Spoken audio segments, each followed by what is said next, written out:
Ini sedang berbeza pendapat tentang politik di sana sini. Kadang-kadang di bawah pokok. Namun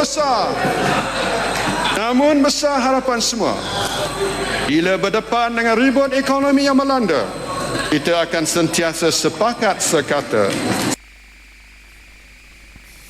Ya, Assalamualaikum dan salam sejahtera. Anda sedang menonton Agenda Awani dan saya Suhaimi Sulaiman. Apa yang baru anda saksikan tadi akan kita bincangkan sebentar nanti, iaitu bagaimana Barisan Nasional dan Pakatan Rakyat boleh bekerjasama untuk membantu meringankan beban rakyat dan membina ekonomi kita agar kuat. Dan kita akan bersama sebentar lagi dengan wakil yang mewakili Barisan Nasional pada kali ini ialah Yang Berhormat Datuk Nur Jazlan Mohamad, Ahli Parlimen Tulai, dan mewakili PAS pada hari ini ialah Yang Berhormat Dr. Mujahid Yusof Rawal, Ahli Parlimen Parit Buntar. Tetapi sebelum itu kita ke topik kita yang pertama ya. Hari ini ya telah pun keluar kajian yang telah dibuat oleh Merdeka Center, dan dalam kajian ini rakyat Malaysia pelbagai kaum mahu menyuarakan hasrat mereka. Mereka pun mahu sama-sama memilih siapa yang akan menjadi pemimpin UMNO yang akan berlaku pada akhir bulan ini ya. Dan di dalam kajian itu 51% daripada mereka mahukan Datuk Seri Shahrizad Jalil menjadi Ketua Wanita UMNO, manakala 26% mahukan Tan Sri Rafidah Aziz. Jadi kita jemput ya orangnya di sini. Dia persilakan Datuk Seri Shahrizad Abdul Jalil. Beliau yang juga adalah penasihat hal ehwal pembangunan wanita dan sosial kepada Perdana Menteri yang juga calon Ketua Wanita UMNO. Selamat datang Datuk Seri. Terima kasih saudara Suhaimi. Ya, dan saya nak perkenalkan semalam apabila kita berbincang dalam Agenda Awani, saudara Nauruzan Sharif telah memberikan maklum balas yang bagus. Dia kata ada program. Jadi hari ini kita jemput juga dia. Dia adalah seorang penganalisis politik yang juga blogger terkenal. Blog dia ialah nobisha.blogspot.com dan beliau juga ialah Ketua Pegawai Eksekutif Institut Perkembangan Minda atau InMind. Hari ini kita nak tanya dia soalan juga dan dia pun jadi macam pengacara jemputan. Boleh, Nobisha? Okey. Soalan pertama pada Datuk Seri ya, walaupun 51% ya maknanya melebihi kepada apa yang mereka yang mahu Tan Sri Rafidah Aziz menjadi Ketua Wanita UMNO dalam apa yang kajian yang telah dibuat oleh Merdeka Center. Tapi adakah Datuk Seri dihantui oleh fakta yang Datuk Seri kalah kepada Yang Berhormat Nurul Izzah Anwar di Lembah Pantai? Jadi soalannya, bagaimana memimpin UMNO sedangkan Datuk Seri kalah di Lembah Pantai?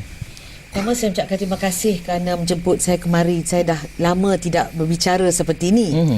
Saya nak maklumkan bahawa sebagai seorang ahli politik kita menerima pelbagai cabaran. Dan apabila saya menghadapi kekalahan di Lembah Pantai, saya terimanya dengan hati yang terbuka. Sebab saya tahu sebagai seorang pemimpin yang paling mustahak ialah suara akar umbi rakyat. Dan saya juga tahu bahawa masa itu kita menghadapi tsunami politik.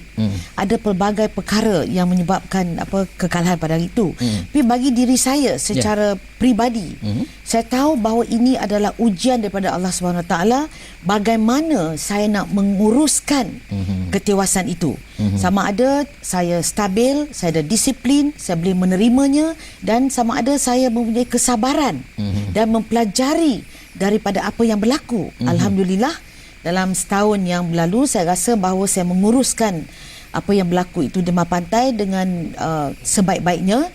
Saya belajar macam mana nak sabar, dan saya juga tahu bahawa di dalam politik pada hari ini rupanya kalau kita bekerja kuat sahaja tidak mencukupi. Image parti itu mustahak. Sebab itu saya tawakal. Oleh kerana apa yang berlaku pada saya di Lembah Pantai, jangan ingat saya lemah semangat.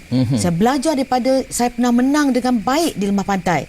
Dan macam saya menghadapi pelbagai tokoh-tokoh, saya menang, saya mengurus kemenangan saya macam mana. Dan bila saya kalah, saya mengurus. Jadi pada hari ini apabila saya menimba pengalaman itu, saya bersedia jika diberi mandat oleh wanita UMNO untuk memimpin mereka. Sebab saya faham hati budi akar umbi. Ada juga kritikan yang mengatakan ini strategi mencadangkan Tan Sri Rafidah sebagai penasihat. Ya, dan pada masa yang sama orang mengatakan Datuk Seri ni mana kila instingnya, ataupun kadang-kadang terlampau reconciliatory dia punya pendekatannya, nak semua berbaik-baik, sedangkan agak susah juga begitu. Dan kita pun telah membaca di dalam akhbar apakah reaksi Tan Sri Rafidah Aziz kepada cadangan penasihat ini. Jadi bagaimana harus dibaca tindakan itu? Adakah mungkin ini tindakan paling kalau tak kata inilah kila insting mungkin ya? Tak ada, sebenarnya saya nak maklumkan apa yang berlaku semasa penemuan calon di Kota Baru. Pihak media tanya kepada saya, katalah ditakdirkan Allah saya dapat mandat daripada wanita, sanggup tak saya melantik Tan Sri.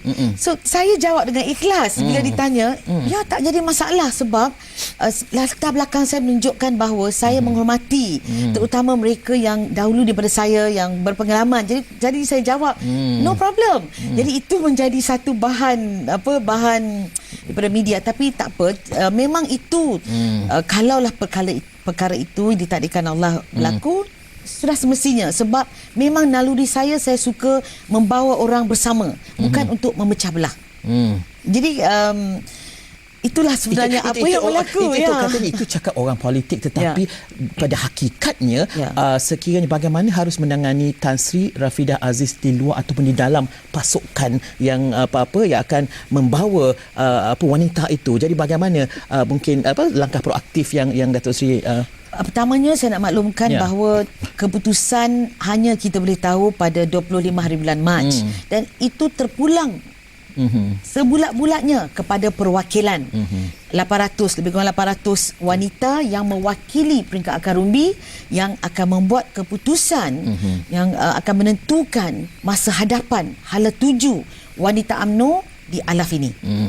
Mereka ini begitu penting sekali dan kepada saya insya-Allah Waima apa pun siapa jua yang menjadi ketua, saya rasa mereka akan tahulah apa yang tindakan yang perlu diambil. Ya, apa bezanya sekiranya ditakdirkan Datuk Seri menang dipilih sebagai ketua wanita. Apakah bezanya kerana Datuk Seri Tan Sri Rafidah mempunyai branding yang sedemikian, positioning yang sedemikian. Jadi apakah pembaharuan refreshing yang perlu yang dibawa oleh Datuk Seri dan UMNO memerlukan satu reformasi itu Jadi apakah strategi supaya dari segi brandingnya, positioning dia, hasrat barunya, ide barunya macam